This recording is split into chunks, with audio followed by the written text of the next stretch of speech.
মুশফিক, তুমি তো ফোন করেছিলে। আহ কি জি বিষয়ে স্যার। কথা বলতে চাও বলো তো? তোমাদের অ্যাসাইনমেন্ট নিয়ে তোমাদের কোশ্চেন আছে, তাই না? জি স্যার। স্যার অনেকে এই যে সিমিলারিটি আবার হয়ে গেছে বেশি, আবার এআই রিটেনও আছে স্যার, এটা কি আবার একটু জমা দিতে পারবে?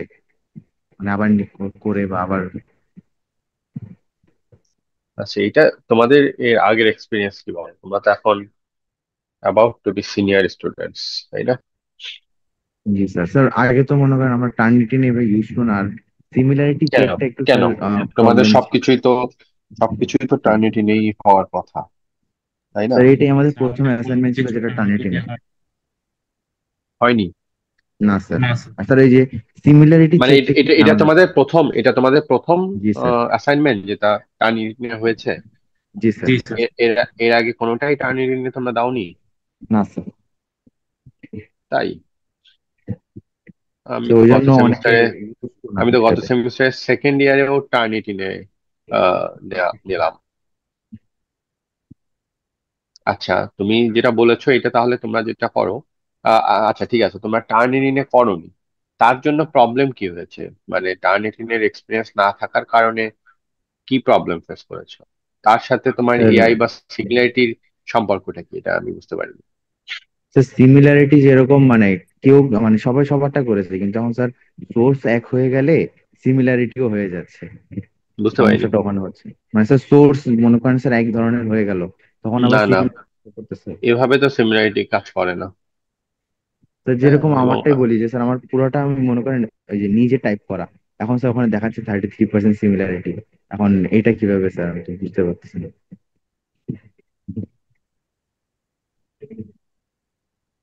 আচ্ছা, এটা তোমার আমরা সেটা চেক করতে পারি যে কেন তোমাদের এরকম হলো। আমি তোমাদেরকে, ধরো, এটা তো অনেকদিন আগে দেয়া হয়েছে, তাই না? জি স্যার, এবং অনেকদিন। তোমাদেরকে আমি একটা জিনিস বলেছিলাম যে সাধারণত প্লাজিয়ারিজম কখন হয়? তুমি যখন 11th আওয়ারে কোনো একটা কাজ শুরু করো, তোমাকে অনেক কিছু লিখতে হবে, এবং তুমি হঠাৎ করে দেখলে যে তোমাদের হাতে সময় নেই। তখন যেটা হয়, তুমি বিভিন্ন সোর্স থেকে রিফ্রেশ করার সময় পাও না তোমরা, তখন সাধারণত তুমি না, এটা যে কেউ। এবং তখন দেখা যায় রিফ্রেশটা করার যেহেতু সময় পাচ্ছ না, বুঝে লেখার সময় পাচ্ছ না, ডিরেক্ট কপি পেস্ট। তো প্লাজিয়ারাইজ করার যখন সিমিলারিটি ইন্ডেক্স অনেক বেশি থাকবে, তার অনেকগুলো রিজনের মধ্যে এটা একটা। ঠিক আছে? আহ তো তোমরা আমার মনে হয় যে তোমরা অনেকেই অ্যাট দ্য লাস্ট মোমেন্ট এটা লেখা শুরু করেছো। আমি তোমাদেরকে বলেছিলাম যে তোমরা ডেফিনেটলি এখন এআই আসছে, তোমরা হেল্প কেন নেবে না? টপিকটা বোঝার জন্য হেল্প নাও। কিন্তু আমি যেমন 100% এআই, 91% এআই, তার মানে এআই, চ্যাট জিপিটি বা জিমিনাই যেটাই ব্যবহার করে থাকুক না কেন, যাদের এরকম হাই স্কোর আসছে, তারা এইটুকু সময়ও নেয়নি যে আহ, এটা ও যা বলেছে সেটা রিফ্রেশ করে নিজে বুঝে লেখা। হ্যাঁ, তো এটা তো আসলে একটু কনসার্নিং। তুমি যেটা বলছো মুশফিক, আমি তোমার অ্যাসাইনমেন্টের দিকে এখন তাকিয়ে আছি। এখানে যেটা আমি দেখছি সেটা হচ্ছে যে সরাসরি একটা প্যাসেজ, ধরো তোমার একেবারে ইন্ট্রোডাকশনের যে 4টা সেন্টেন্স, সেই 4টা সেন্টেন্স পুরোপুরি সিমিলারিটিতে ধরা পড়েছে। তার মানে কোনো একটা জায়গা থেকে, একটা সাইট থেকে এক্স্যাক্টলি এইটাই আছে, তুমি এটা রিফ্রেশ করোনি। A barometer is a specific instrument that is used to measure air pressure in a certain environment. Pressure tendency can forecast short-term change in the weather. এই যে এই কথাগুলো, এগুলো ডিরেক্ট কপিড, তুমি এটা চেঞ্জ করোনি। এবং আমি দেখছি যে তুমি কপি করলেও সেখানে তুমি, এটা আমি তোমার কথা কিন্তু অধিকাংশের যাদের সিমিলারিটি ইন্ডেক্স ভেরি হাই, তাদের এরকমই হয়েছে। You don't have any reference here. যে তুমি তাহলে এই লাইনটা কোথা থেকে নিলে? Pressure tendency can forecast short term changes in the weather. এই যে লাইনটা, এটা তুমি কোথা থেকে পেলে? তুমি যদি ডিরেক্ট কপি করো তাহলে তো বলতে হবে যে আমি এই জায়গা থেকে এটা নিয়েছি, তাই না?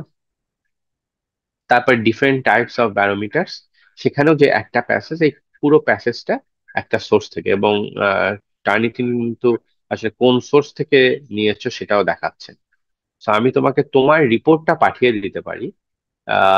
তাহলে তুমি বুঝতে পারবে যে যাদের এরকম ইস্যুজ আছে, যারা মনে করছো যে তোমরা আসলে নিজেরাই রিফ্রেশ করেছো কিন্তু কেন তাহলে এরকম দেখাচ্ছে, তারা যদি আমাকে ইমেইল করো, আমি যেটা করতে পারি তোমাদেরকে তোমাদের রিপোর্টটা পাঠিয়ে দিতে পারি। তো রিপোর্টটা দেখলে তোমরা হয়তো কনভিন্স হবে যে তোমরা এটা সরাসরি লিখেছো নাকি টার্নিটিনের এখানে কোনো ফ্ল আছে। তারপরেও যদি তোমাদের মনে হয় যে না, এটা তোমরা নিজেরাই লিখেছো, in that case we can think about other alternatives. ঠিক আছে, সেক্ষেত্রে হয়তো তুমি আরেকবার জমা দিলে। কিন্তু তুমি এখন যে ডিমান্ড করছো, বা তোমরা, আমি এরকম বেশ কয়েকটা ইমেল পেয়েছি। এখন তোমরা যারা বলছো যে, এবং এনিওয়ে আমি এটা মেনশন করি যে কয়েকজন আমাকে যারা ইমেইলে দিয়েছো তাদেরটা আমি নিজে চেক করব, সেটা এখনো করা হয়ে ওঠেনি। তো তোমরা যারা বলছো, তোমরা যদি আমাকে ইমেইল করো যে উই আর কনফিডেন্ট যে আমরা এটা নিজেরা লিখেছি, এত পার্সেন্ট কোনোভাবে হতে পারে না, ইন দ্যাট কেস আমি তোমাদেরকে তোমাদের রিপোর্টটা ডেফিনেটলি পাঠিয়ে দেব। এবং তোমরা সেখান থেকে দেখতে পারবে যে আদৌ এটা হতেই পারে, একটা সফটওয়্যারের ভুল হতেই পারে, সেটা কোনো অসুবিধা নেই। ঠিক আছে, ইন দ্যাট কেস যদি দেখা যায় যে না, এটা টার্নিটিনের প্রবলেম, তাহলে আমি ডেফিনেটলি সেটা কনসিডার করবো। ঠিক আছে। আর যাদের এই যে এআই স্কোর এটা 100%, 90%, 43%, 52%, 59%, হ্যাঁ, এটা আসলে মানে কোনো এক্সকিউজ কি আসলে এখানে? আমি বারবার তোমাদেরকে বলেছি, কিন্তু আমি জানি না যে তোমরা ওরা হয়তো ক্লাসেই আসেনি, যাদের আসলে 100%, 91%, তারা এটা মানে হয়তো জানতোই না যে এআই দিয়ে লেখা যাবে না। ওকে, সো যারা এআই দিয়ে লিখেছো তাদের নাম্বারটা এআই পাবে, তারা পাবে না। আবার যারা অন্য কারো কপি করেছো, ধরো উইকিপিডিয়া থেকে সরাসরি কপি করেছো যারা, তাদের তো নাম্বার ডিরাপ করো না, তাই না? তবে যদি কেউ কনফিডেন্ট থাকো তাহলে আমাকে ডেফিনেটলি ইমেইল করো, ফিল ফ্রি। আমি তাহলে তোমাদের রিপোর্ট পাঠিয়ে দেব, তোমরা দেখবে, তারপরে আমরা এটা কনসিডার করতে পারি। অবশ্যই করবো, কেন করবো না? আচ্ছা, স্যার তো আরেকটা কথা তোমাদের ছিল। হ্যাঁ, বলো। স্যার এটা তো আমরা মনে করেন যে এটা গ্রুপ অ্যাসাইনমেন্ট তো আমাদের 3 জন করে করে। তো এখন হুম স্যার একজনের যদি মনে করেন স্যার এরকম সোর্স থেকে দিল, কিন্তু বাকি হুম 2 জন তো স্যার যদি নিচ থেকে দেয়, তাহলে স্যার হুম। মানে একটু প্রবলেম হয়ে যাচ্ছে না ওই জিনিসটা? কারণ স্যার আমার মানে পার্ট বাই পার্ট আমরা কিন্তু এরকম আলাদা করে করেছি।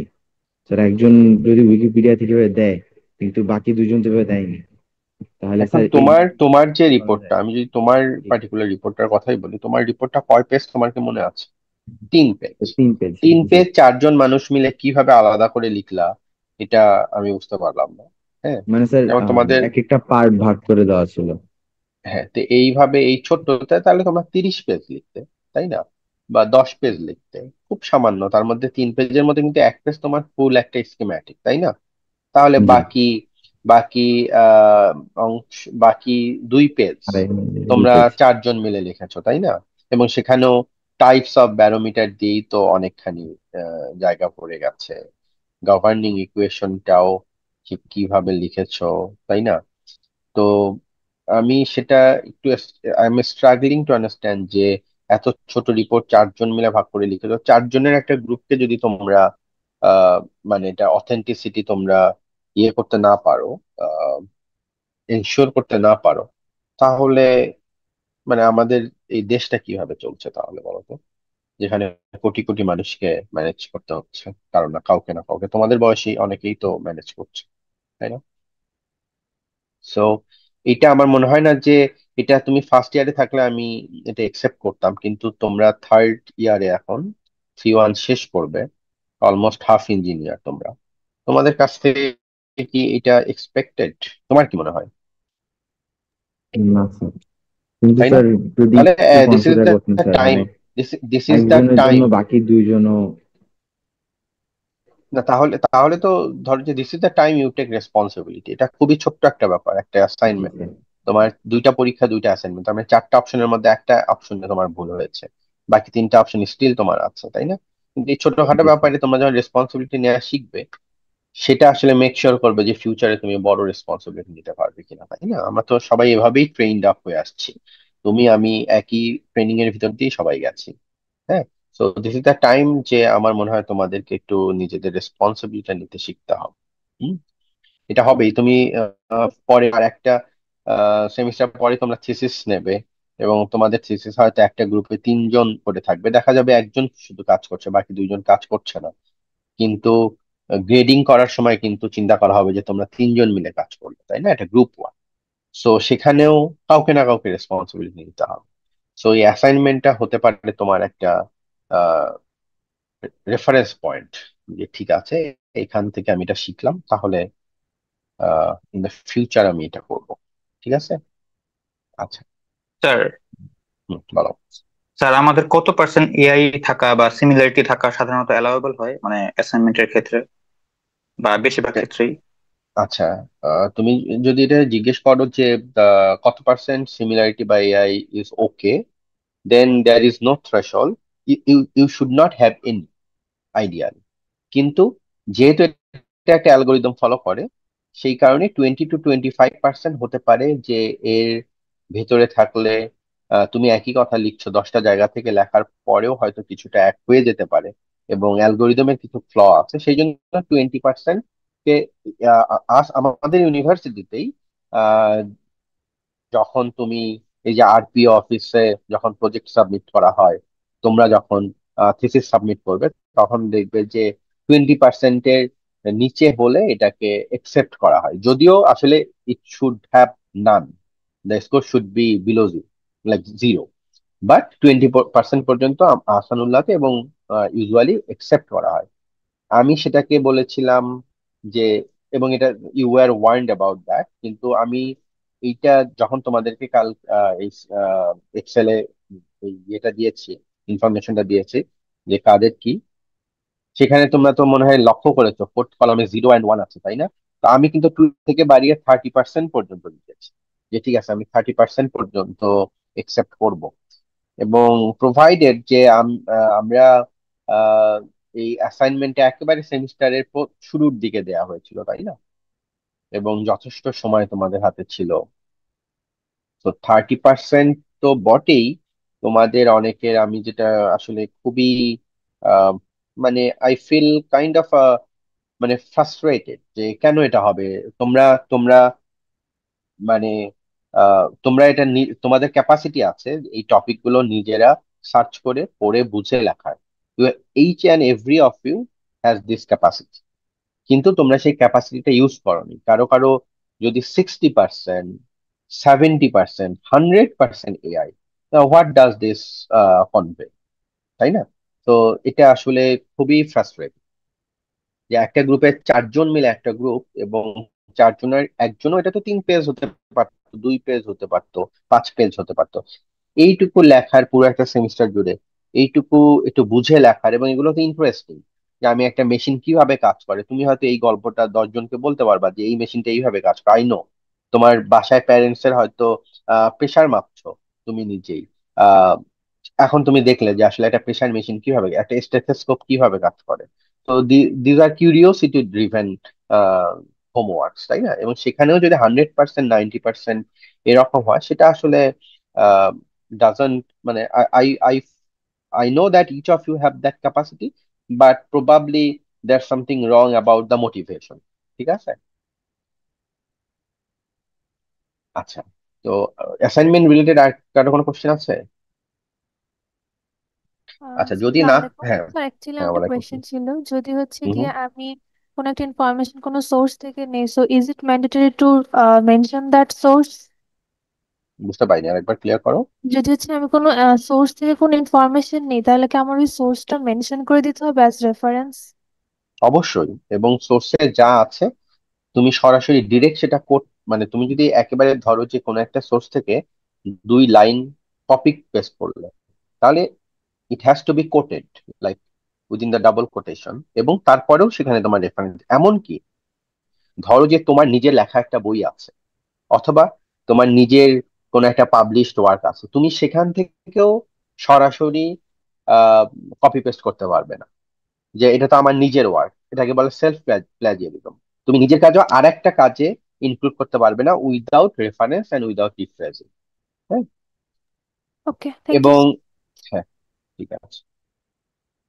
আসসালামু আলাইকুম স্যার। এনিওয়ান, ওয়ালাইকুম সালাম।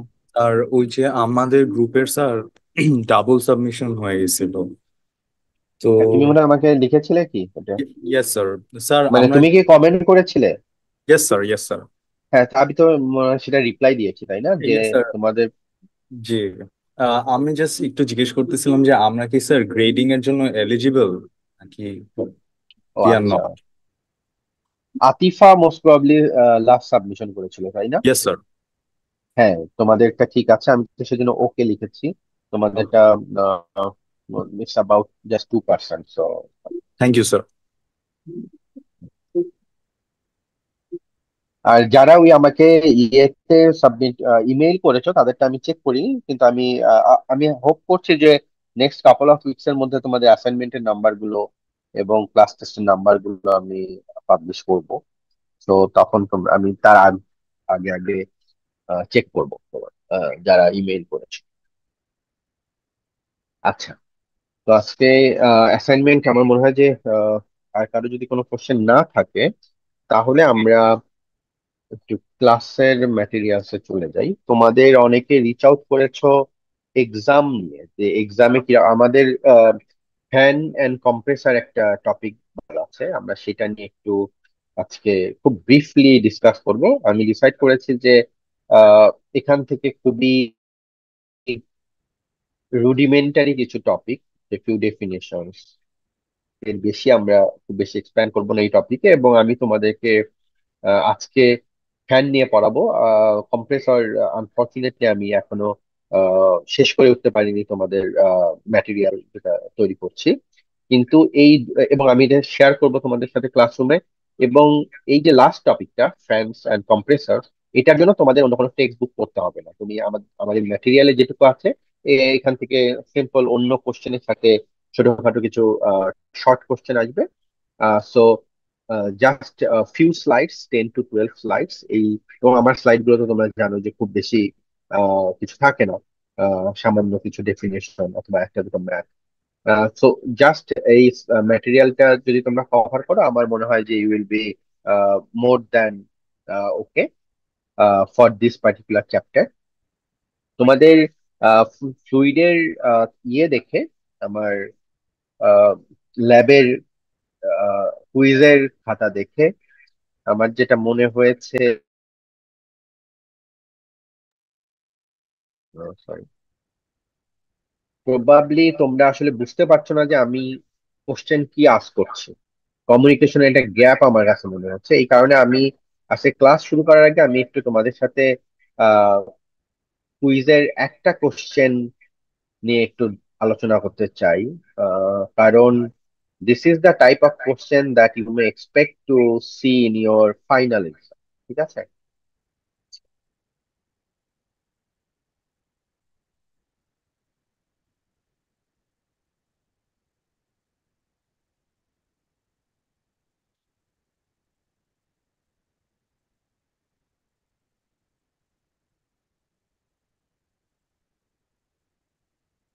আমার স্ক্রিনটা শেয়ার করছি।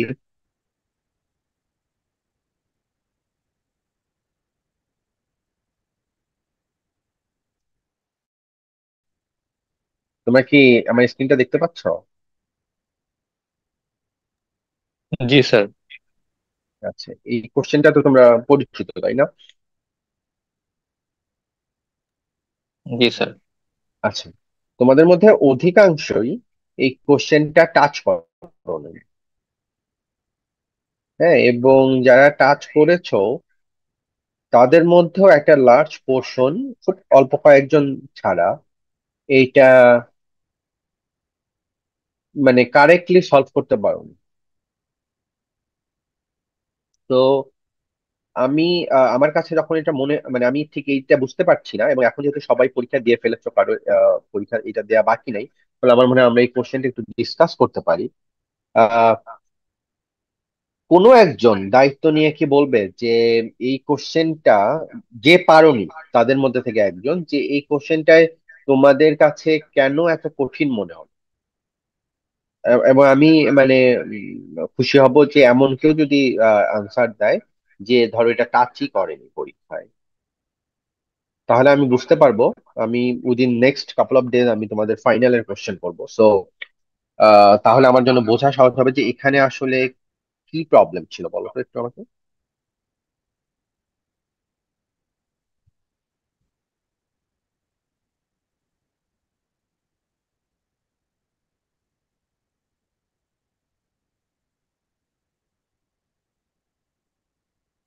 তাহলে এখানে যারা আছো সবাই কি এটা সলভ করতে পেরেছো?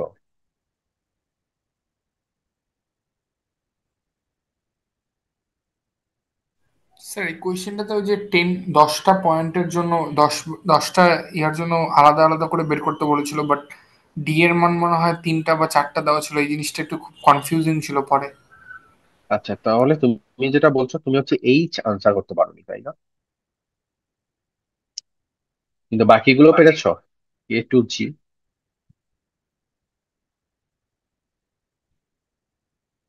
ওটা তো জাস্ট একটা পার্ট অফ দিস কোশ্চেন। এমন কেউ নেই যে একেবারেই টাচ করতে পারোনি, কিন্তু মানে এটা নিয়ে একটু নিজেও একটু কনসার্ন যে কেন পারলাম না, তাহলে ফাইনালে কি হবে, এরকম তো আছো। আচ্ছা, সিআর কে জিজ্ঞেস করি, মুশফিক তুমি কি এটা সলভ করতে পেরেছো? না স্যার, এটা আসলে মানে ভ্যালিউ গুলা যা দেওয়া ছিল ওইভাবেই মানে মিলাতে পারছিলাম না ইকুয়েশনটা। মিলাতে পারোনি, তাই না? জি আচ্ছা, স্যার। কোশ্চেনটা আমরা একটু দেখি, সলভ করার চেষ্টা করি, এবং আমি তোমাদেরকে মানে এগেইন আর আই আর্জ ইউ যে এই টাইপের কোশ্চেন মানে তোমরা, আমি তোমাদের একজনকে যে পরে পরীক্ষা দিয়েছিল, তাকে যখন এটা বললাম, তাকে দেখালাম যে কিভাবে এই কোশ্চেনটা সলভ করতে হয়, তারপর জিজ্ঞেস করতে কতক্ষণ লাগবে তোমার সলভ করতে এখন দিলে, তো সে বললো যে এটা 3 থেকে 4 মিনিট লাগবে। এবং এই প্রবলেমটা আসলে সেরকমই ছিল। এখানে তোমাদের এই সেট আপটাই তো তোমাদের এক্সপেরিমেন্টাল ল্যাবে ছিল,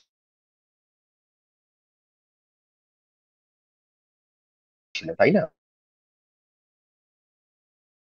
স্যার ডায়ামিটার গুলো দেয়া আছে, রাইট? হ্যাঁ, কেউ কথা বলছো?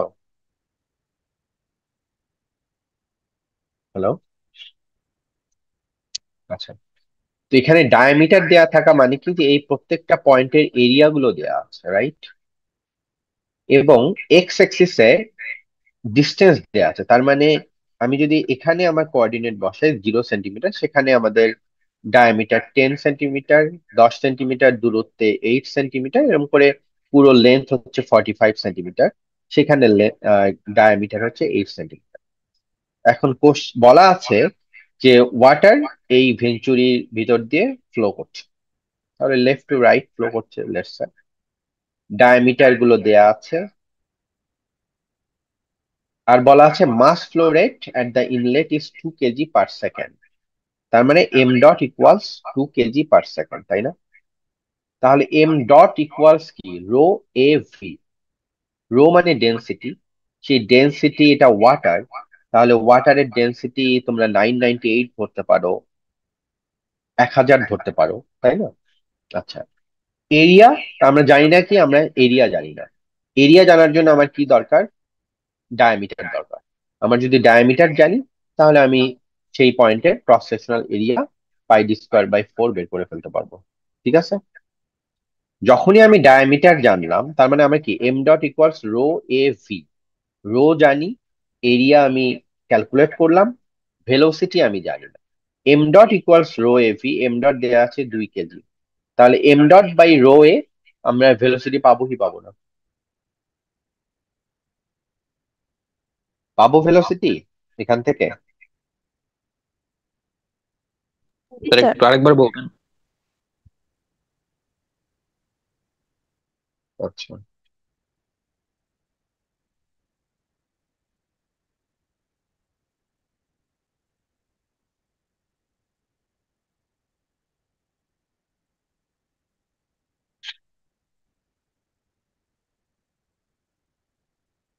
আমার স্ক্রিন দেখতে পাচ্ছ?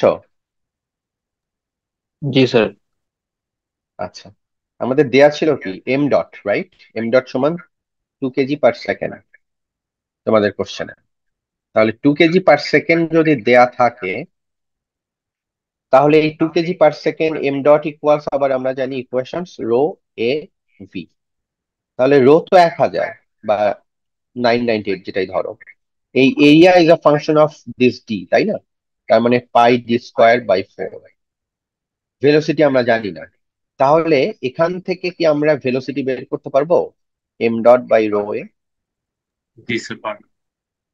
তাহলে এই পয়েন্টে কি ভেলোসিটি পাওয়া যাবে? তোমাদের কোশ্চেনে জিজ্ঞেস করছে find the velocity of the flowing water at each of this point. তার মানে এই পয়েন্টের ভেলোসিটি কত, এই পয়েন্টের ভেলোসিটি কত, এই পয়েন্টের ভেলোসিটি কত, এরকম করে প্রত্যেকটা পয়েন্টের ভেলোসিটি বের করতে বলছে। তাহলে আমি যদি এই পয়েন্টের ভেলোসিটি বের করে ফেলতে পারি, তার মানে যেটা আহ একদম ফার লেফট পয়েন্ট, এই পার্টিকুলার পয়েন্টে, তাহলে আমরা তার মানে লিখে ফেললাম যে ভি অ্যাট এক্স ইকুয়াল 0, আমরা সামথিং মিটার/সেকেন্ড বা সেন্টিমিটার।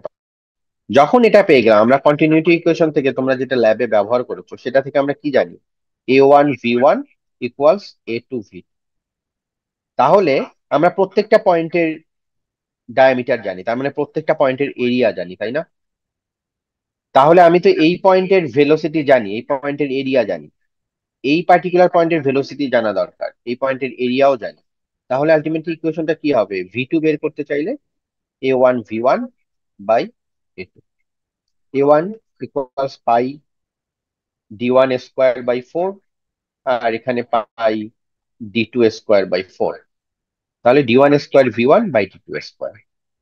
একই রকম ভাবে আমরা যদি এই পয়েন্টের ভেলোসিটি বের করতে চাই, একই ফর্মুলা, কেবলমাত্র ভি2 এর জায়গায় ভি3 হবে।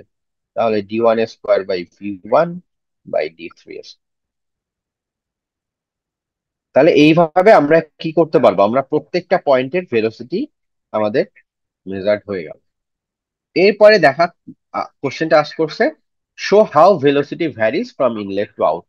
তাহলে আমরা তো বলে দিয়েছি এখানে এক্স ইকুয়াল 0, তারপর প্রত্যেকটা পয়েন্টের ভ্যালু দেওয়া আছে 10, 14, 28, 45। তুমি তো এখানে অলরেডি ভেলোসিটি বের করে ফেলেছো। তাহলে এখানে যদি তুমি একটা প্লট করো, এখানে ওয়াই অ্যাক্সিসে যদি ভি নাও, তাহলে কি হবে? ভি সবচেয়ে বেশি হবে এখানে, যেটা তোমাদের এই ক্যালকুলেশন থেকে বের হয়ে আসবে। তাহলে ভেলোসিটিটা এরকম করে ভ্যারি করবে। তারপরে কোশ্চেন হচ্ছে what assumptions did you make in quantifying the velocity. তা আমরা ভেলোসিটি কোয়ান্টিফাই করার জন্য আসলে কোন ফর্মুলা ব্যবহার করলাম? আমরা কন্টিনিউইটি ইকুয়েশন ব্যবহার করলাম। কন্টিনিউইটি ইকুয়েশনে আমাদের কেবলমাত্র এরিয়া আর ভেলোসিটি, তার মানে আমরা ডেন্সিটিকে কনসিডার করছি না। ডেন্সিটিকে কনসিডার করছি না মানে আমরা ধরে নিচ্ছি ডেন্সিটি ইজ কনস্ট্যান্ট। তার মানে ডেন্সিটি কনস্ট্যান্ট কখন হবে? যখন এটা ইনকম্প্রেসিবল।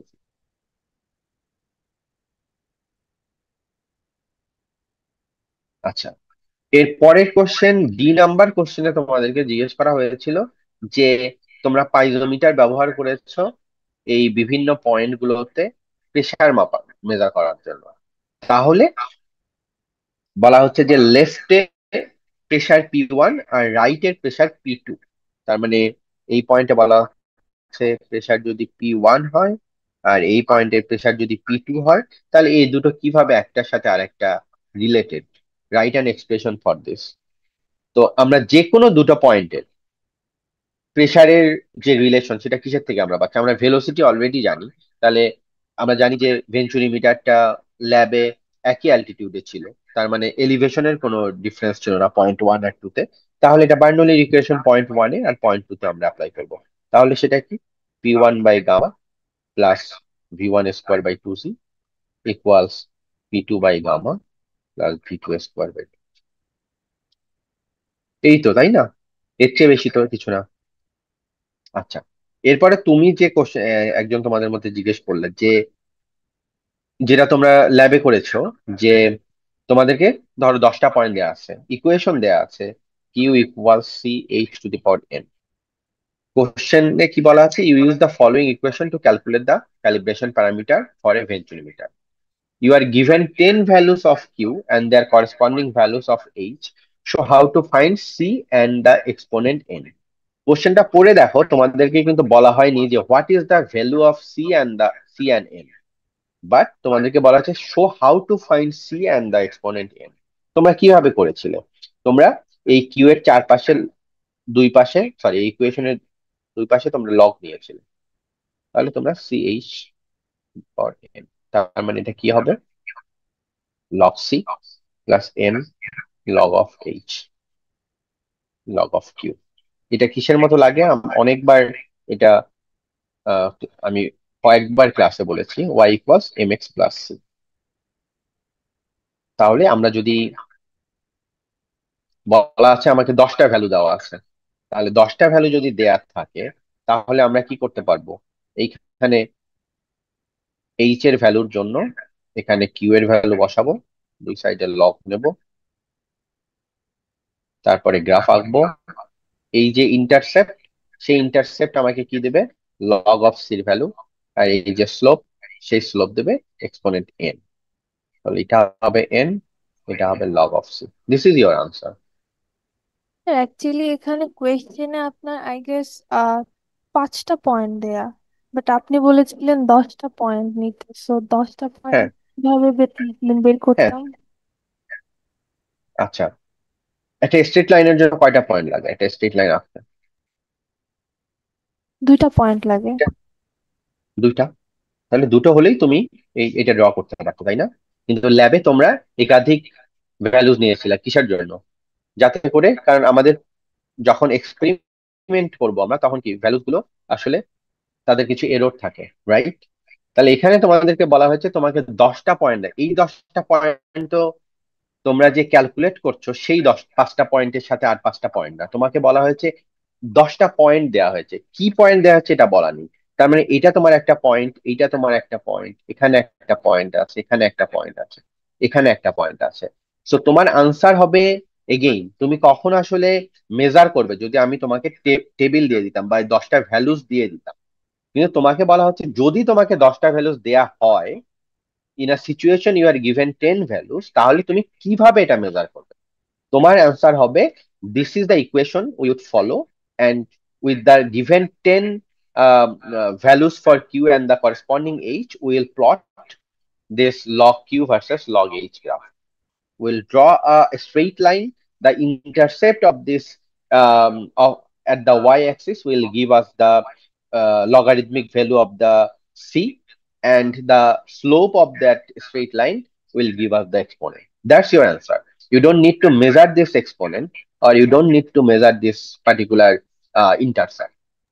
ও অ্যাকচুয়ালি স্যার এখানে টাইম শর্ট ছিল, তো সো এই জন্য আমি ভাবছি কি 10টা পয়েন্ট হচ্ছে যে দেয়া আছে এ নাম্বার কোয়েশ্চেনে, ওগুলো থেকে এটা প্লট করে দেন হচ্ছে গিয়ে ভ্যালু ক্যালকুলেট করতে হতো। আচ্ছা, হ্যাঁ, এটা আমি একজন দুজনের কাছ থেকে শুনছি যে তাদের এটা নিয়ে কনফিউশন হয়েছে। আহ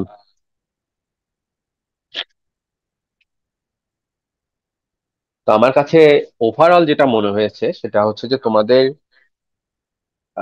কোশ্চেন গুলোর আনসার করার মতো অ্যাবিলিটি থাকলেও হয়তো কমিউনিকেশনের জায়গায়, বা তোমরা হয়তো এই টাইপের কোশ্চেন আগে পাওনি, আগে হয়তো কিছু গদবাঁধা কোশ্চেন সলভ করে এসছো, এই কারণে হয়তো তোমরা কিছুটা খারাপ করেছো।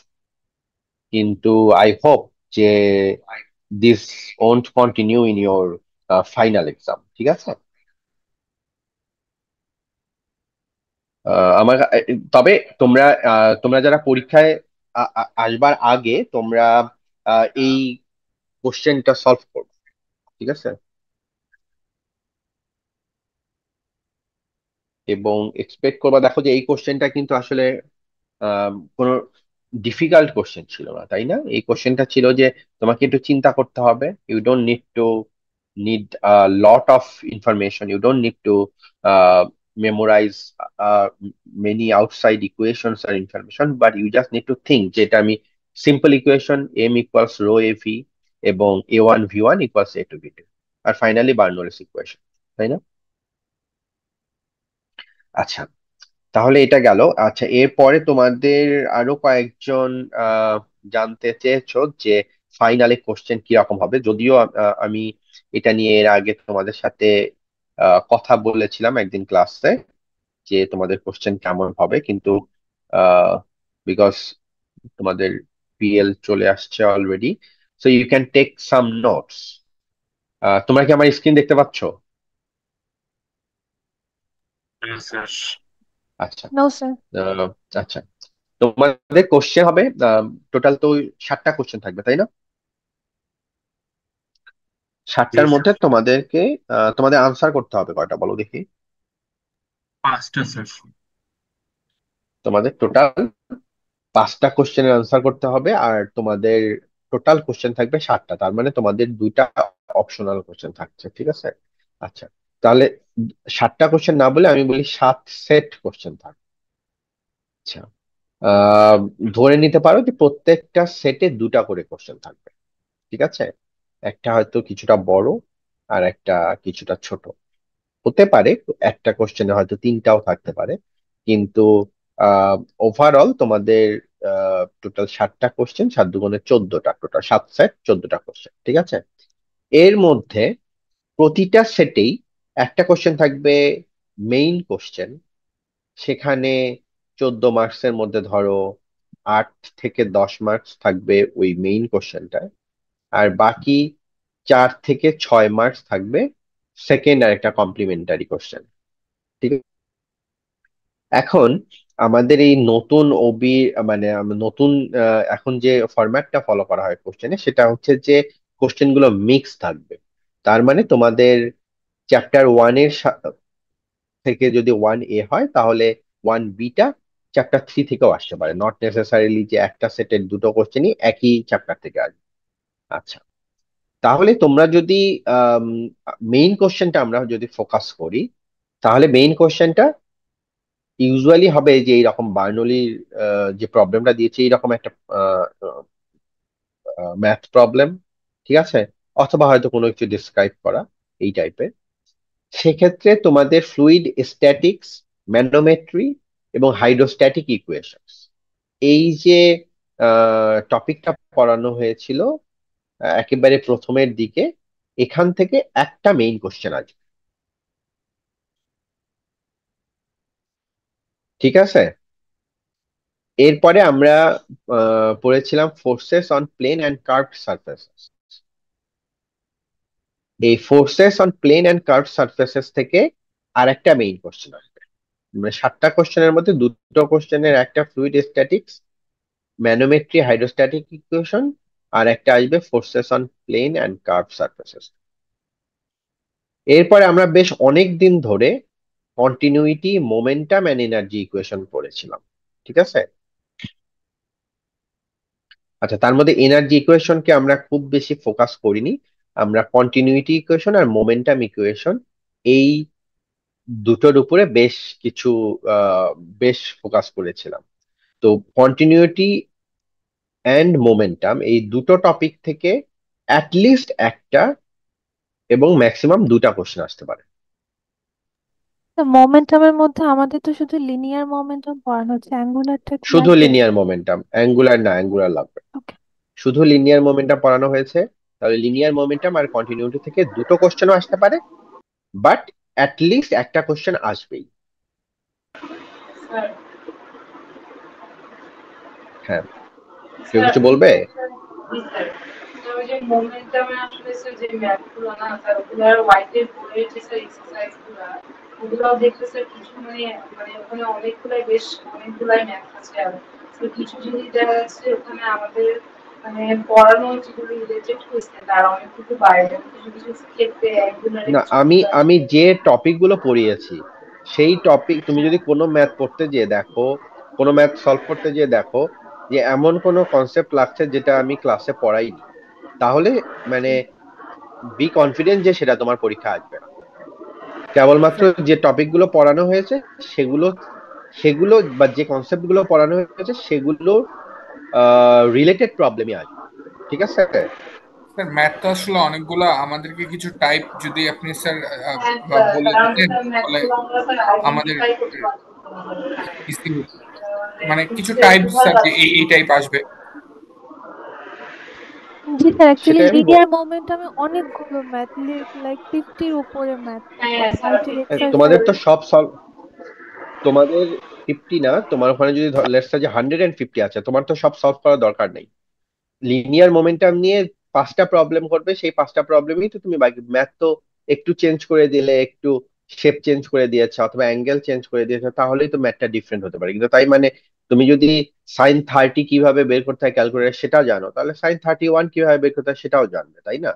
সো আমি বলছি যে মানে ডোন্ট মানে like count the maths based on how many problems are solved in the text, rather than figure out how many types. এবং তোমাদের আসলে 2টা বা 3টা টাইপের বেশি প্রবলেম লিনিয়ার মোমেন্টাম থেকে আমরা টাচ করিনি, যে কনসেপ্ট গুলো আমাদের দরকার, তাই না? তাহলে একদম যে কনসেপ্ট গুলো ক্লাসে করা হয়েছে এবং তোমরা হয়তো যারা ক্লাস করেছো বুঝতে পেরেছো যে আমি কোথায় স্ট্রেস দিয়েছি, সেই টাইপের প্রবলেম গুলো তোমরা টেক্সট বুক থেকে করবে। এবং হোয়াইটের হ্যাঁ বলো। স্যার যেমন আমরা মোমেন্টামে যখন ম্যাথস গুলো করেছি ওখানে কিন্তু মানে X direction, Y direction, Z direction এরকম আমি 3টা ইকুয়েশন লিখিয়েছিলেন ক্লাসে। স্যার এরপর যদি আমরা ওটার বেসিসে এক্সারসাইজে ম্যাথ গুলো করতে যাই, এখন এক্স ডিরেকশনেরই যে ধরেন অনেকগুলো জিওমেট্রির উপর বেস করে করে এক্স ডিরেকশনে অনেকগুলো ফোর্স চেঞ্জ হচ্ছে। এখন ওখানের কিছু জিওমেট্রি আছে যে মানে স্যার নিজে বোঝা যাচ্ছে, আর কিছু জিওমেট্রি আছে একটু কমপ্লেক্স হয়ে যাচ্ছে। ওটা মানে লেকচারের মধ্যেই পড়তেছে, কিন্তু জিনিসটা আসলে মানে সামেশন অফ এফএক্স ফোর্সটা যে কোন কোন দিকে কাজ করতেছে ওইটা অতটুকু দেখে স্যার বোঝাটা অনেক কঠিন হয়ে যাচ্ছে। তখন ওগুলো কি স্যার আচ্ছা আছে? তাহলে আচ্ছা, তোমার কোশ্চেনের আনসার দেওয়ার জন্য আমি তোমাকে একটা কোশ্চেন করি। আমার এই যে ল্যাব কুইজের এই বার্নৌলির আনসার করে তোমার কি মনে হয় যে এটা কি খুব কমপ্লেক্স জিওমেট্রি ছিল? স্যার কমপ্লেক্স তাহলে জিওমেট্রি এটা ছিল না। তখন স্যার আমার যেটা মনে হয়েছে স্যার ল্যাব ফাইনালে কোশ্চেনটা যদি মানে কোশ্চেনটা চিন্তা করতে আমাদের আরেকটু সময় দরকার ছিল। অতটুকু সময় আসলে স্যার আমরা আচ্ছা, অতটুকু রাইট, থিঙ্কিং করে মানে জিনিসটা পুট টুগেদার করতে পারি নাই। মানে কোশ্চেনটা পড়ে বুঝতে এক্স্যাক্টলি। বুঝতে অনেক সময় চলে গেছে আর কি। ওকে ওকে, ভেরি গুড। তাহলে if the same question is asked in your final exam question where you will have ample of time, তাহলে তুমি এই প্রবলেমটা সলভ করতে পারতে, তাই না? তার মানে এখানে স্যার তোমাকে একটু চিন্তা করতে হবে, কিন্তু ইটস নট টু কমপ্লিকেটেড। তোমাদের ফাইনালেও আমি এমন কোনো কমপ্লেক্স স্ট্রাকচার দেব না যেটার জন্য তোমাকে অনেকক্ষণ মাথায় হাত দিয়ে চিন্তা করতে হবে, ঠিক আছে? কিন্তু একটু চিন্তা করতে হবে, হয়তো 5 মিনিট, বা as you solve the problem you just think and, যেহেতু তোমরা অলরেডি প্র্যাকটিস করছোই, সো যে প্রবলেম গুলো অনেক কমপ্লেক্স, যে একটা ট্রাকের উপরে আহ, একজন ড্রাইভার বসে কফি খাচ্ছে, কোশ্চেন আসলো যে ট্রাকটা এই স্পিডে যাচ্ছে, ড্রাইভার বাম দিকে নড়াচড়া করছে এই স্পিড এই ফ্রিকোয়েন্সিতে, তাহলে তার কফি কাপ থেকে কফি স্পিল করবে কি করবে না? এই রিলেটেড যেখানে কয়েকটা লেয়ারের কমপ্লেক্সিটি আছে এবং কয়েকটা লেয়ারের চিন্তা আছে, সেই টাইপের কোশ্চেন আসবে, ঠিক আছে? সিম্পল কোশ্চেন আসবে, কিন্তু তোমাদেরকে একটু কোশ্চেনটা পড়তে হবে, বুঝতে হবে যে কি কোশ্চেন মানে কি চাচ্ছে আসলে। 10টা ভ্যালুস দেয়া আছে, আমাকে কি আসলে ক্যালকুলেট করতে বলছে, নাকি শুধু চাচ্ছে যে আমার যদি 10টা বা 1000টা ভ্যালু দেয়া থাকে সেখান থেকে আমি কিভাবে আনসার করবো, ঠিক আছে? এই প্রসেসটা, তার মানে তোমরা রেজাল্টের চাইতেও প্রসেসের উপরে তোমাদের ওরিয়েন্টেশনটা বেশি থাকা উচিত, যে এই ধরনের প্রবলেম এইভাবে সলভ করে। কারণ ক্যালকুলেটর এ প্রেস করে তোমরা যে এটা সলভ করতে পারবা সেই কনফিডেন্স আমার আছে, ঠিক আছে? তার মানে আমি তোমাদেরকে যে প্রবলেম গুলো দিব তোমরা সেগুলো সলভ করতে পারবা, that confident I already have.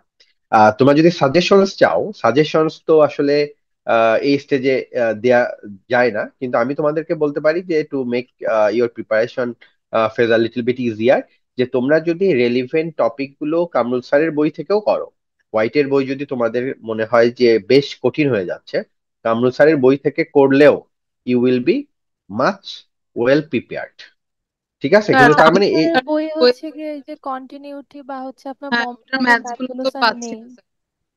পাচ্ছ না? মোমেন্টামের ম্যাথ গুলা পাচ্ছি না স্যার। হ্যাঁ আমি পাইনি স্যার, আমি আরো কয়েকজনের সাথে কথা বললাম, আমরা স্যার কেউই ওখানে তো পাইলাম। ওখানে স্যার আমরা ডাইমেনশনালাইসিস ম্যাথ পাইলাম, ম্যানোমিটারের ম্যাথ আছে, তারপর এরিয়া অফ কার্ভ সারফেস, এই 3টে টপিকের ম্যাথ ওখানে মানে ঠিকভাবে দেওয়া আহ আছে।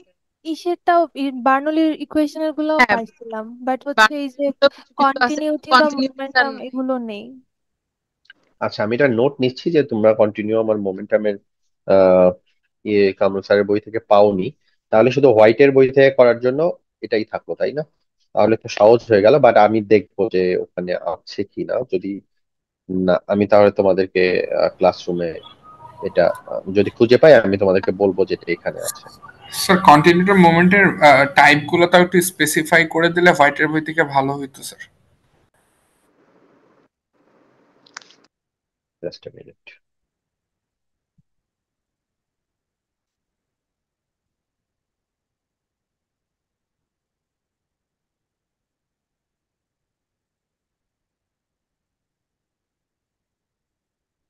ঠিক আছে, আমি দেখবো যে এটা তোমাদের কোথা থেকে সলভ করতে হবে, প্র্যাকটিস করতে হবে। কিন্তু এটা মাথায় রেখো যে তোমরা যে প্রবলেম গুলো করে যাবে, তোমরা সিমিলার প্রবলেম পরীক্ষায় পাবে, কিন্তু এক্সাক্ট সেম প্রবলেম নাও পেতে পারো। ঠিক আছে, বাট তোমরা যদি প্র্যাকটিস করো তাহলে তোমরা সলভ করতে পারবে। আচ্ছা, তাহলে আমরা ছিলাম হচ্ছে কন্টিনিউটি আর মোমেন্টাম ইকুয়েশন থেকে মোমেন্টাম পর্যন্ত, তাই না? আচ্ছা, এরপরে হচ্ছে তোমাদের ডিমেনশনাল অ্যানালাইসিস এন্ড সিমিলিটিউড। এখান থেকে একটা প্রবলেম তোমরা মাস্ট পাবে। আচ্ছা, এরপরে এইটুকুর পরে আমরা বাকি যত কিছু পড়িয়েছি, ঠিক আছে, যে এই যে fluid machineries, types of machineries, centrifugal pumps, pump characteristics, এবং আমি তোমাদেরকে মোস্ট প্রবাবলি শেষের দিকে একটা ম্যাটেরিয়াল, আমি একটা ম্যাটেরিয়াল তোমাদের সাথে শেয়ার করেছি, প্লাস আরেকটা ম্যাটেরিয়াল শেয়ার করব, সেটা হচ্ছে ফ্যানস অ্যান্ড কম্প্রেসার্স। এখান থেকে দুইটা কোশ্চেন আসবে, এই সবগুলো মিলে দুটো কোশ্চেন আসবে, মানে ফ্লুইড মেশিনারিজ থেকে দুইটা, অথবা ম্যাক্সিমাম 2.5, আর বাকি যে ফ্লুইড মেকানিক সেখান থেকে তোমাদের 5 to 6 কোশ্চেন। ঠিক আছে, এটা তো গেল মেইন কোশ্চেন, তাই না? আচ্ছা, এরপরে যে ছোট ছোট কোশ্চেন প্রত্যেকটার সাথে 4 মার্কসের ধরো, সেই কোশ্চেন গুলো আসবে। আহ, ধরো টাইপস অফ ফ্লুইড মেশিনারি, তাই না? বা রোটোডাইনামিক পাম্প বলতে কি বোঝায়, পজিটিভ ডিসপ্লেসমেন্ট পাম্পের সাথে রোটোডাইনামিক পাম্পের পার্থক্য, কম্প্রেসার আর পাম্পের মধ্যে পার্থক্য কি, এই যে কনসেপচুয়াল কোশ্চেন গুলো। তারপরে আমরা একদম প্রথম দিকে ফ্লুইড মেকানিক্স এর এলিমেন্টারি যে টার্মিনোলজি গুলো শিখেছি। তারপরে কিছু প্রথম 1 সপ্তাহ তো আমরা শুধু ডিসকাস করেছি যে কেন আমাদের ফ্লুইড মেকানিক্স পাওয়া দরকার, এটা কেন ডিফারেন্ট, তাহলে সেখানে যে যে কন্ট্রোল ভলিউমটা আসলে কাকে বলে, ফ্লুইড মেকানিক্স সলিড মেকানিক্স এর থেকে কোন জায়গায় আলাদা। হ্যাঁ, এই যে ছোটখাটো কোশ্চেন গুলো তোমরা নিজেরাই যদি লেকচার নোট পড়ে যাও, তাহলে দেখতে পারবে যে কিছু ডিসকাশন ছিল, সেই ডিসকাশন গুলো হয়তো রেডিলি বইয়ে অ্যাভেলেবল না, অথবা বইয়ের ডিসকাশন গুলোর মধ্যে অ্যাভেলেবল, সেখান থেকে কোনো ম্যাথ নাই। এই টাইপের শর্ট কোশ্চেন আসবে তোমাদের এই প্রত্যেকটা সেটের সাথে যে কমপ্লিমেন্টারি কোশ্চেন সেইখানে। সুতরাং এই কোশ্চেন গুলোর জন্য তোমাদেরকে একটু, ডেফিনেটলি তোমাদের ক্লাসে যতজন আছো তোমরা সবাই তো A+ পাবে না, তো যারা, বাট আমার ধারণা যে majority of you will be able to solve the mathematical problem that will be given in the final exam. আর যারা ভালো করবে, যারা A- পাবে, এ পাবে, A+ পাবে, তারা they are expected to know the basics and the conceptual uh, concepts behind different topics that are covered in the exam. ঠিক আছে, সো তাদের জন্য ওই কোশ্চেন গুলো, ছোট ছোট কোশ্চেন গুলো। ঠিক আছে, সো তোমরা যদি কেবলমাত্র শুধু ম্যাথ প্রবলেম সলভ করে আসো, you will get a grade, but তোমরা যা, তোমাদের মধ্যে যে অল্প কয়েকজন হয়তো একটু ভালো গ্রেড পাবে, ডেফিনেটলি তারা এই মানে uh, they will have a basic understanding of the fluid mechanics, of the topics that are covered in this course. ঠিক আছে, সো এইটা হচ্ছে তোমাদের overall suggestions about your final exam. If sir তোমাদের যদি কোনো, হ্যাঁ বলো। স্যার ওই যে ল্যামিনার ফ্লোর, ওখানে কিছু স্যার আমাদের ইকুয়েশন লিখে লিখে করেছিলেন না, ডেল পির কিছু ইকুয়েশন ছিল, F(L/D) half V square of average velocity, কিছু ইকুয়েশন লিখিয়েছিলেন স্যার। তারপর রাইট, রাইট। 1/√f, স্যার এগুলোর কি আমাদের ইকুয়েশন আপনি লিখে দিয়েছেন, এগুলোর কি ম্যাথ দেখতে হবে কোনো? তারপর মাইনর কোনগুলো লস, একবার একটু মনে করিয়ে দাও, মাইনর টোটাল স্পেসিফিক্যালি বলো লস, তো। স্যার লেকচার 7 হ্যাঁ, মাইনর লস টোটাল লস, এটা তো তোমার ইয়ের মধ্যে যাচ্ছে, এটা তো তোমাদের মেশিনারিজ এর মধ্যে যাচ্ছে, তাই না? যেটা বললাম যে মেশিনারিজ থেকে ধরো একটা শর্ট কোশ্চেন আসলো যে মাইনর লস গুলো কি? তাই না? বা তোমার হচ্ছে যে আহ মানে আমি দাও এক মিনিট।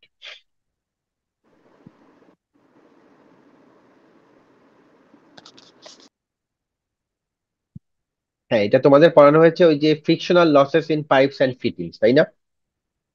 জি স্যার, ওই যে যে পাইপের ভিতর দিয়ে ফ্লো হচ্ছে, সেখানে যে ডিফারেন্ট লস গুলো হচ্ছে, তাই না? সেই লস গুলো কি, এবং আমরা যখন পাম্প আবার ডিসকাস করেছি যে পাম্পের তো ডেলিভারি পোর্টে পানি চলে আসলো বা লিকুইড চলে আসলো, এরপর একে যে আবার আমাদের একটা পার্টিকুলার পয়েন্টে নেটওয়ার্কের মধ্য দিয়ে এটাকে যে ডেলিভারি করতে হবে একটা টার্গেট পয়েন্টে, তো সেইখানে ডিফারেন্ট কাইন্ডস অফ লসেস আছে।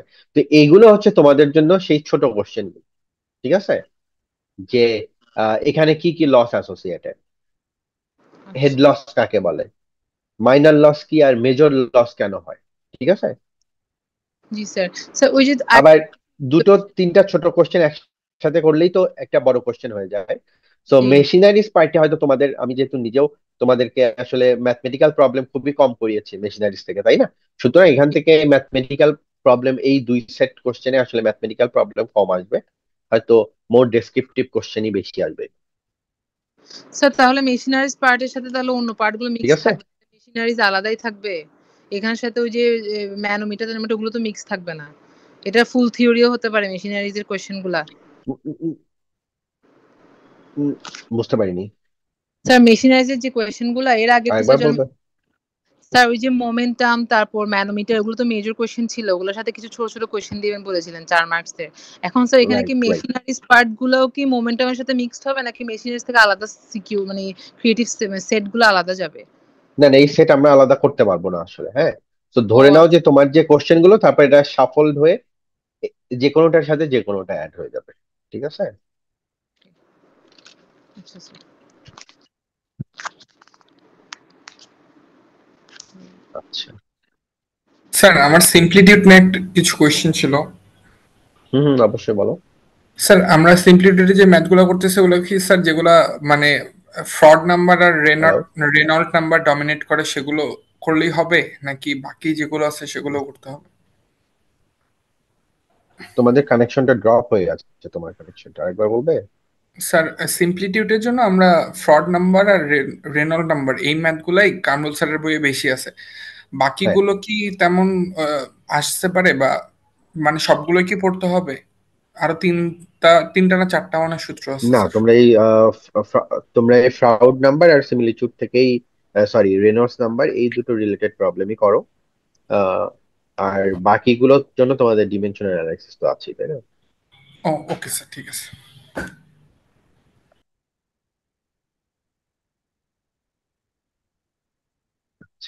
এর বাইরে আর কারো কোনো কোশ্চেন আছে? তাহলে আমরা খুব ব্রিফলি ইয়েতে চলে যাব, ক্লাস লেকচারে চলে যাব।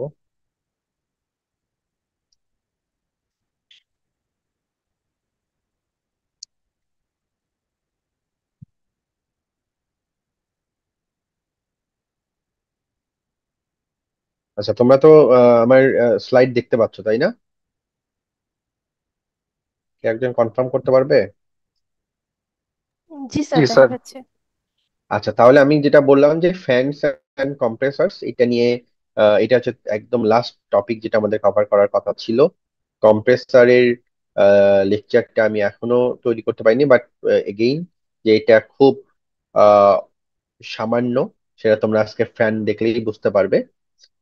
এবং এখানে স্লাইডে যা আছে এইটুকু সম্পর্কে আইডিয়া থাকলেই হবে। বাট তোমরা যদি ইন্টারেস্টেড হও যে ঠিক আছে, একটা নতুন টপিক পড়ছি, সবসময় তো আমরা সিলিং ফ্যান আমাদের সবার বাসায় আছেই, তাহলে এটা আবার পড়ার কি হলো, তাহলে তোমরা ইন্টারনেট থেকে হতে পারে, আহ যে কোনো বই থেকে হতে পারে, তোমরা দেখতে পারো, সেটা তোমাদের নিজেদের কিউরিওসিটি যদি ডিমান্ড করে।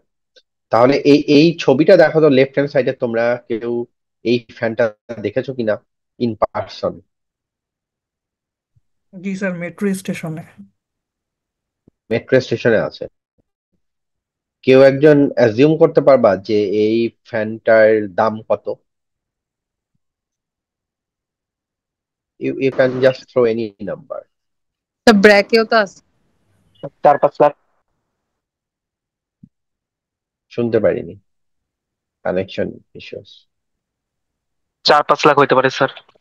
বাকি হ্যাঁ, এটা 1,40,000 এক একটা ইউনিটের দাম। হ্যাঁ, তো এই স্পেসিফিকেশন গুলো ছিল এরকম যে এই ফ্যানের ব্লেডের যে ডায়ামিটারটা ছিল, তার মানে এক সাইড থেকে সাইড, সেটা হচ্ছে 3 মিটার, তার মানে কোয়াইট লার্জ। এবং এরা এই ফ্যানগুলো প্রত্যেকটা হচ্ছে every minute 3,300 cubic metre air displace করতে পারে এদের ফুল ক্যাপাসিটিতে।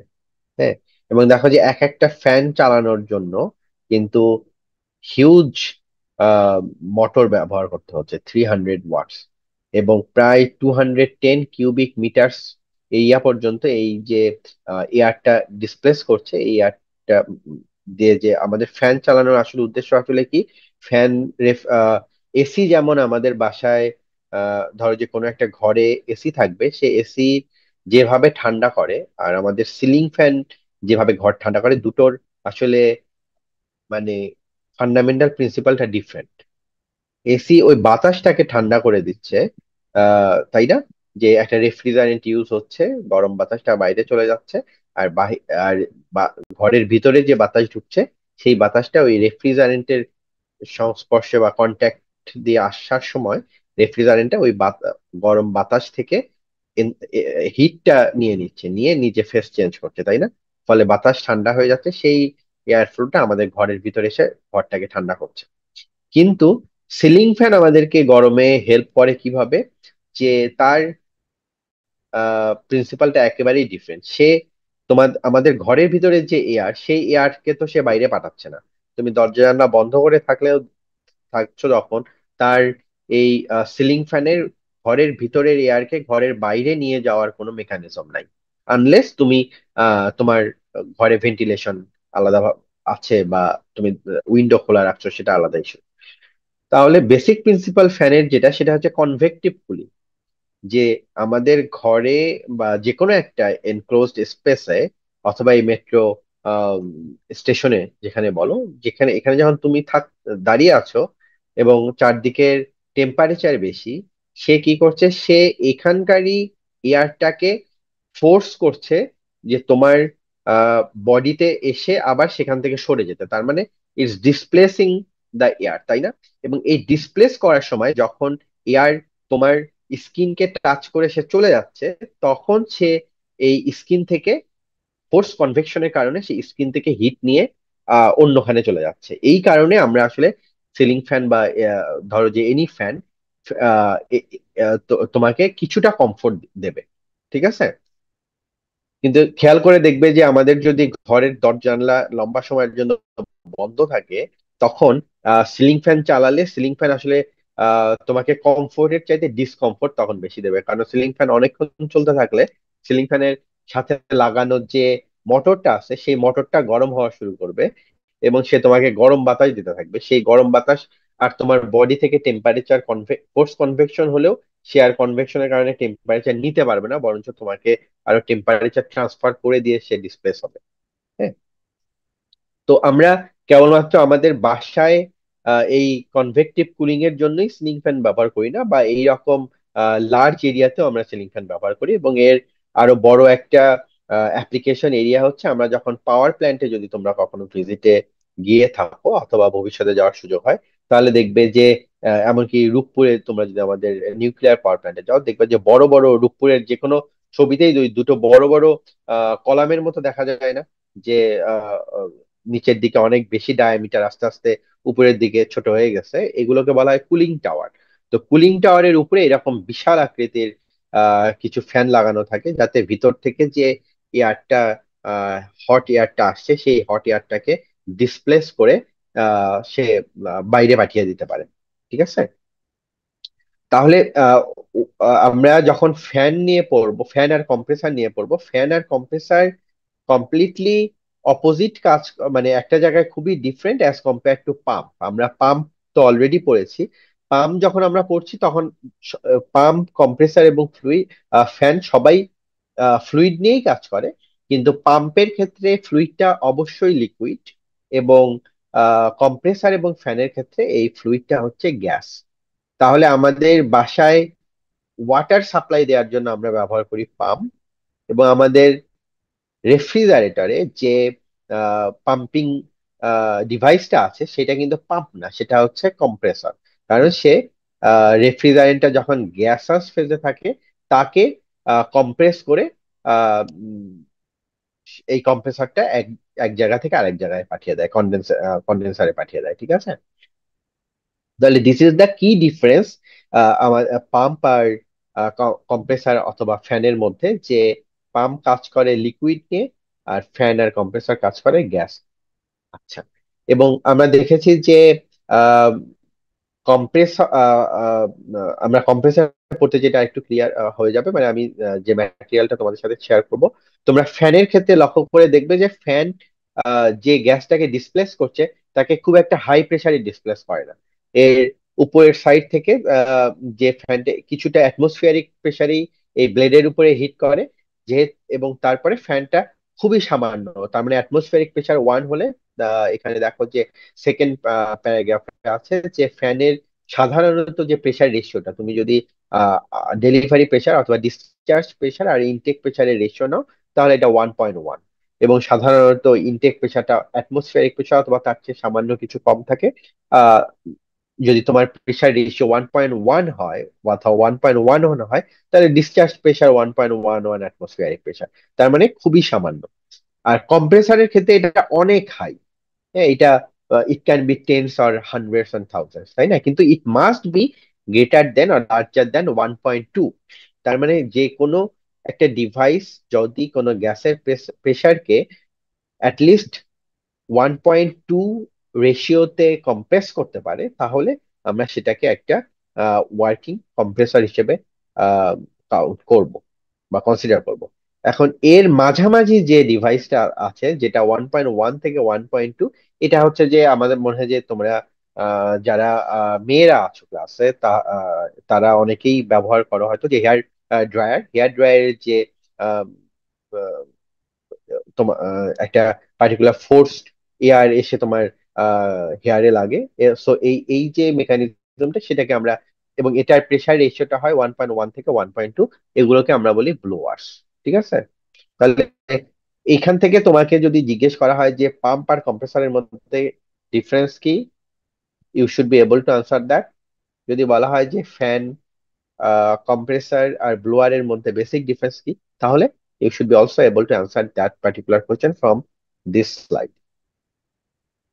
আমরা ফ্যানের ক্ষেত্রে যেটা বললাম যে পাম্পে যেহেতু লিকুইড, লিকুইড আর গ্যাসের মধ্যে কি ডিফারেন্স কি, তোমরা থার্মোডাইনামিক্সে পড়ে এসছো এটা, যে লিকুইড হচ্ছে ইনকম্প্রেসিবল, তাই না? তার মানে ডেন্সিটি চেঞ্জ হয় না।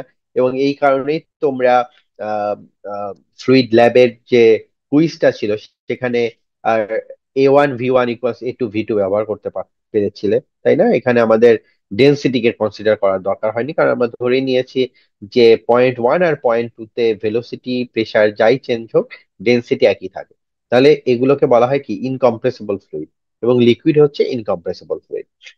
কিন্তু যখন এটা গ্যাসে চলে আসে, তার মানে গ্যাস হচ্ছে হাইলি কম্প্রেসিবল, তার মানে এয়ারকে আমরা কম্প্রেস করতে পারি, এবং compression ratio it can go several tends to hundreds, তাই না? কিন্তু দেখো যে আমরা পাম্পের ক্ষেত্রেও এক্সিয়াল পাম্প এবং সেন্ট্রিফিউগাল পাম্প করেছিলাম, এবং সেন্ট্রিফিউগাল পাম্প নিয়ে তো বেশ ব্রডলি আমরা ডিসকাস করেছি। আহ, আমরা যদি ফ্যানের কথা বলি, ফ্যানও এরকম দুই রকম ব্রডলি ক্যাটাগরাইজড হতে পারে। একটা হচ্ছে এক্সিয়াল ফ্যানস, এবং সেখানে তোমরা লেফট হ্যান্ড সাইডের ফিগারটা থেকে বুঝতে পারছো যে এক্সিয়াল ফ্যানটা আসলে ইনটেক যে আহ, আহ, ভাবে হচ্ছে, ডিসচার্জও একই লাইনে হচ্ছে, এবং সেটা ফ্যানের যে শ্যাফট বা ফ্যানের যে এক্সিসটা তার সাথে প্যারালাল, তাই না? একই ডিরেকশনে ইনটেক এবং ডিসচার্জ হচ্ছে। And this is quite different for the radial types, তাই না? যে সরি, সেন্ট্রিফিউগাল টাইপ, যে সেন্ট্রিফিউগাল টাইপটা আসলে কি হচ্ছে, যে সেন্ট্রিফিউগাল পাম্পের মতোই এই সেন্ট্রিফিউগাল ফ্যানটা রাইট হ্যান্ড সাইডে তোমরা যেটা দেখছো, যে এটা আই দিয়ে এই ফ্লোটা ঢুকছে, সেখানে ব্লেড আছে ভেতরে। এই ফ্লোটাকে আমরা যদি একটা পার্টিকুলার ডিরেকশনে নিতে চাই, তাহলে তার জন্য স্ট্যাটিক কিছু ভেন অথবা গাইড ভেন ইনস্টল করা থাকতে পারে, এবং দেখো যে আলটিমেটলি তার সাথে অর্থোগোনাল একটা ডিরেকশনে এই যে রাইট হ্যান্ড সাইডের যে তোমরা রেক্ট্যাঙ্গুলার যে ওপেনিংটা দেখছো সেই ওপেনিং দিয়ে ডিসচার্জ হবে, তাই না? তাহলে ডিপেন্ডিং অন যে তুমি কোথায় ইনস্টল করতে চাচ্ছ এবং তোমার রিকোয়ারমেন্ট কি, তোমার কি আহ, অনেক ইয়েতে তোমরা ইন্ডাস্ট্রিতে তোমরা দেখবে যে ওয়ালের সাথে এক্সিয়াল ফ্লো ফ্যান গুলো ইনস্টল করা থাকে, যে তার অথবা আমাদের কিচেনেও যে আমরা এক্সস্ট ফ্যান, সেগুলো কি যে আমরা কেবল ভিতরের দেয়ালের এক পাশের ইনডোরের হট গ্যাসটা আমরা বাইরে পাঠিয়ে দিতে চাই, তাই না? কিন্তু সেন্ট্রিফিউগাল ফ্যানের ক্ষেত্রে দেখো যে আমাদের আসলে ডিরেকশনটা চেঞ্জ, তার মানে এখানে ইনস্টলেশনটাও ডিফারেন্ট হবে। তো যখন আমাদের মোস্টলি ফ্লো রেটটা বেশি দরকার, যে হাই ফ্লো রেট কিন্তু আমরা প্রেসার খুব একটা বেশি হওয়ার প্রয়োজন নেই, তখন আমরা এক্সিয়াল ফ্লো ফ্যান ব্যবহার করব। মানে axial flow pump are suitable for this kind of situations. Whereas তুমি সেন্ট্রিফুগাল পাম্প ব্যবহার করবে যখন তোমার ফ্লো রেটটা কম হলেও কোনো অসুবিধা নেই, কিন্তু তোমার আসলে মানে লার্জার প্রেশারাইজ লাগবে। তার মানে তুমি যেখানে ফ্লো এক্সস্ট করবে ইনডোরের গ্যাসটা, সেইখানে যদি সেখানেই যদি প্রেশারটা বেশি থাকে, তাহলে if you cannot discharge it with a high pressure, then it will not flow, তাই না? As we know from Bernoulli's equation। তাহলে আমরা সোজা কথায় যে আমরা যখন লার্জার ফ্লো রেট দরকার তখন আমরা এক্সিয়াল ফ্লো ফ্যান ব্যবহার করি, আর যখন ফ্লো রেট আমাদের খুব বেশি দরকার নাই কিন্তু আমাদের রিলেটিভলি লার্জার প্রেসার রাইজ, তখন আমরা সেন্ট্রিফিউগাল পাম্প ফ্যান ব্যবহার করি। এবং তোমরা যদি এটাকে রিকনসাইল করো যে আমরা পাম্পের ক্ষেত্রে কি পড়ে এসেছিলাম, পাম্পের ক্ষেত্রেও কিন্তু আমরা সেন্ট্রিফিউগাল পাম্পের জন্য কি দেখছিলাম, যে আমাদের হায়ার হেড দরকার ছিল, তাই না? যে আমরা হায়ার এলিভেশনে আমরা ওয়াটারকে নিয়ে যেতে চাচ্ছিলাম, কিন্তু সেখানে আমাদের ফ্লো রেটের নিয়ে আমাদের খুব বেশি কনসার্ন ছিল না। কিন্তু যেখানে ইরিগেশনের দরকার ছিল সেখানে যেহেতু আমাদের মোস্টলি আমরা আহ, একই এলিভেশনে অথবা সামান্য এলিভেশনের মধ্যে আমরা আমাদের ফ্লোটা দরকার ছিল, কিন্তু we wanted higher flow rate, সেখানে আমরা ইদার এক্সিয়াল পাম্প ব্যবহার করতাম অথবা আহ, দুইটার মাঝামাঝি আমরা মিক্সড ফ্লো পাম্প ব্যবহার করতাম, তাই না? তো এই যে ফ্যানের সাথে পাম্পের একই রকমের জিওমেট্রি এবং একই রকমের আহ, সবকিছু একই রকম, কিন্তু বেসিক ডিফারেন্স হচ্ছে the fluid they transport from one place to other place.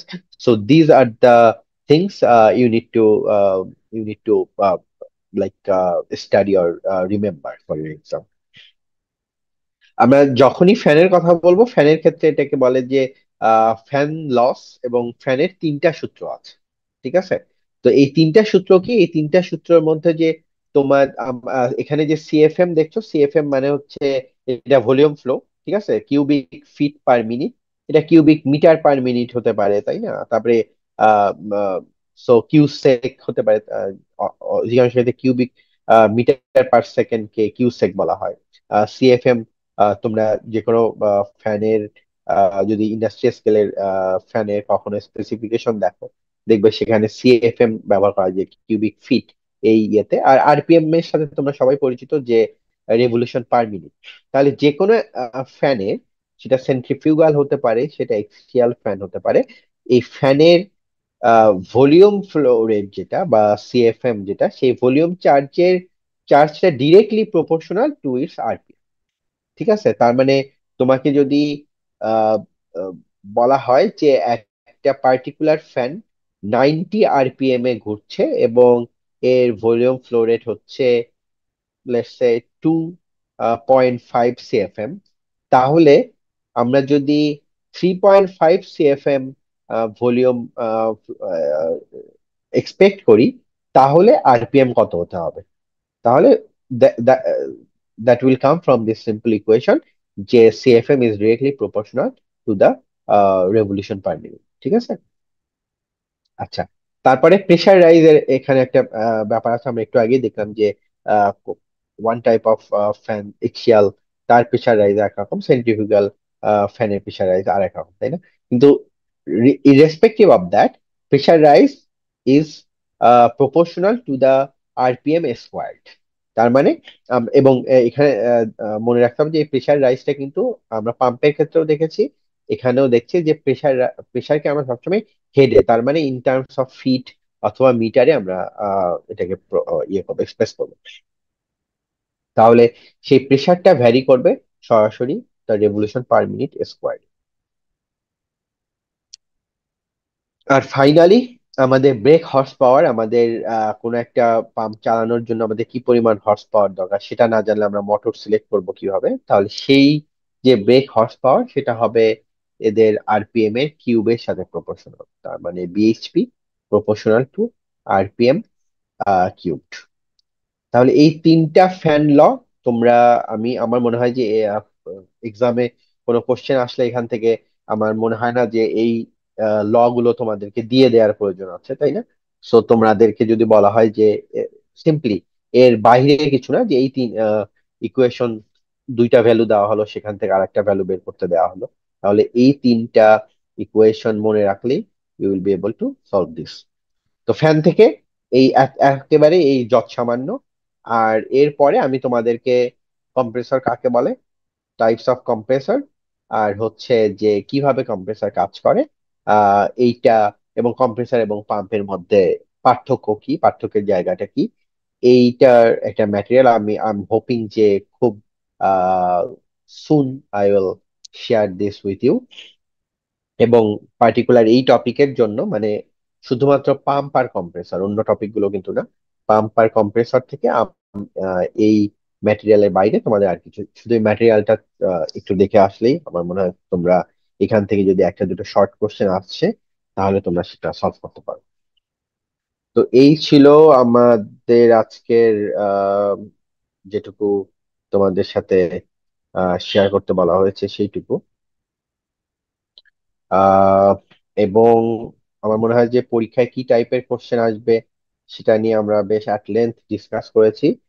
আমার তোমাদের কাছে একটাই রিকোয়েস্ট থাকবে যে I had a very good experience teaching you, এবং আমার মনে হয় যে each of you have the capacity to do very well in the exam. Question কঠিন হবে না, তোমরা একটু চিন্তা ভাবনা করে কোশ্চেন আনসার করবে। এমন নয় যে তোমাদের যতক্ষণে এক্সাম পুরো টাইমটাই তোমাদের লিখতে হবে, you will have enough time to think about. এবং তোমরা যদি আমার লেকচার ফলো করে থাকো এবং সেই লেকচার নোট পড়ে আসো, অল্প দু একটা কোশ্চেন যে কোনো টেক্সট বুক থেকে তোমরা সলভ করে একটু জাস্ট নিজেদেরকে রিমাইন্ড করে দাও যে ঠিক আছে, রিলেশনটা এটার সাথে এটা, মোমেন্টামের সাথে কন্টিনিউটির একটা রিলেশন আছে, তাই না? বা বার্নৌলি ইকুয়েশনটা এইভাবে ব্যবহার করতে হয়। দিস সিম্পল থিংস আমার মনে হয় যে যদি তোমার ইয়ে থাকে, আহ, মাথার ভিতরে থাকে, তাহলে you will be in a very good shape for sitting for the exam. That being said, আমি নোট নিয়েছি যে তোমরা যেটা বলেছো যে স্পেশালি লিনিয়ার মোমেন্টাম ইকুয়েশন নিয়ে আমি তোমাদেরকে কিছু বলতে পারি কিনা, যে এক্স্যাক্টলি কোন টাইপের প্রবলেম গুলো তোমরা পড়বে। আমি সেটা ডেফিনেটলি তোমাদেরকে সুন তোমাদেরকে আমি সেটা ক্লাসরুমে জানিয়ে দেবো, ঠিক আছে? That's all. আমি আশা করছি যে মানে wish you very good luck with all your exam, এবং if you don't have any particular question I think we can conclude this class now. Sir আমাদের কি ল্যাব ফাইনালে কোশ্চেনটা দেওয়া যাবে? ওটা একটু সলভ করতাম। ফাইনালের কোশ্চেন শিওর শিওর, জি স্যার, থ্যাংক ইউ স্যার। অবশ্যই। হ্যাঁ, ঠিক আছে, তাহলে থ্যাংক ইউ এভরিওয়ান। আসসালামু আলাইকুম। আসসালামু আলাইকুম স্যার। আসসালামু আলাইকুম। আসসালামু আলাইকুম স্যার।